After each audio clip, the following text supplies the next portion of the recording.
Le Premier ministre a suivi avec peine, alors qu'il séjournait dans le Haut-Katanga et le Lualaba, les incidents qui ont émaillé la célébration de la fin du Ramadan au stade de martyrs de Pentecôte à Kinshasa. Après en avoir informé le président de la République, le chef du gouvernement a instruit la vice-première ministre, ministre de l'Environnement et du Développement durable, de tenir en urgence une réunion du Conseil des sécurités pour passer en revue cette situation et prendre des mesures qui s'imposent.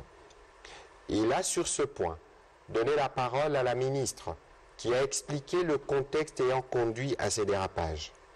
Il s'est agi d'un conflit persistant et permanent de leadership entre les deux ailes dirigeantes de la communauté musulmane du Congo, Komiko.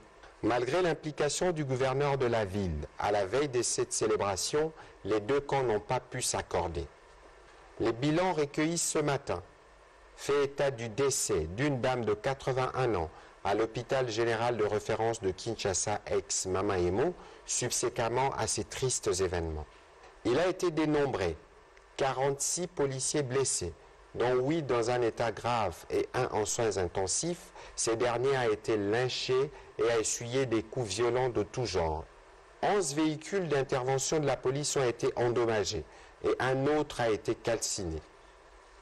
Après la réunion du Conseil des sécurités, la délégation gouvernementale s'est rendue au chevet de policiers touchés pour leur témoigner de la solidarité du gouvernement.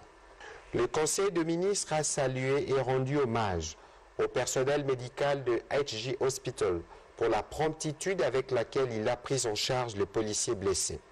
Entre-temps, la suspension de l'administrateur général du stade de martyrs de la Pentecôte pour sa responsabilité dans la double perception des frais d'occupation du stade par les deux camps antagonistes au même endroit et au même moment.